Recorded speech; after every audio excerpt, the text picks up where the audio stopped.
जो संविधानाला कारणीभूत आहे त्याला तुम्ही संपवायला निघाला.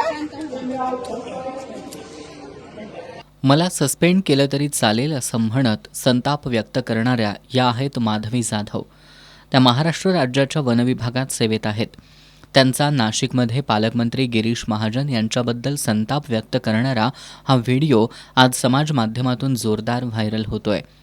माधवी जाधव आज नाशिकमधील प्रजासत्ताक दिनानिमित्त आयोजित ध्वजवंदन कार्यक्रमाला उपस्थित होत्या.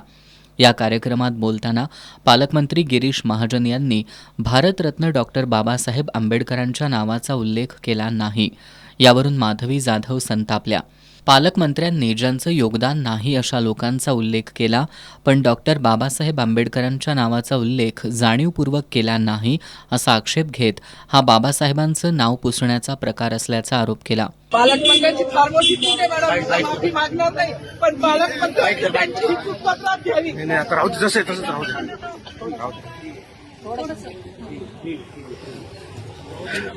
मला मीडियाशी घेणं नाही मॅडम, मला सस्पेंड केलं, मी वाळूचे गाड्या उपसील, मी माती काम करीन, पण बाबासाहेबांची ओळख पुसू देणार नाही. मला सस्पेंड करायचं करू शकता मॅडम. बाबासाहेबाला संपवायचं काम करायचं नाही.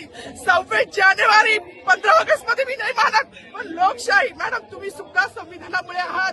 पालकमंत्री सुद्धा पालकमंत्री संविधानामुळे आहे. कोणताही जातीभेद नाही, सगळी समानता त्यांनी दिली आहे. आमच्या कानातूनच होते बाबासाहेबांचं नाव आता तरी भाषणात येईल, मग तरी भाषणात येईल. ज्या लोक संविधानाला लोकशाहीला कारणीभूत आहेत त्यांची नावं वारंवार घेतली गेली. मग जो संविधानाला कारणीभूत आहे तो प्रजासत्ताक दिनाचा जो मानकरी आहे त्याचं नाव भाषणात का नाही. माधवी जाधव यांच्या या रुद्रावतारावर राज्यभरातून उलटसुलट प्रतिक्रिया उमटतायत. अनेकांनी त्यांच्या या बाणेदारपणाचं कौतुक केलंय. पालकमंत्री गिरीश महाजन यांनी आपण जाणीवपूर्वक डॉक्टर बाबासाहेब आंबेडकरांचा उल्लेख टाळला नाही, तर ते अनावधानानं घडलंय असा खुलासा केलाय.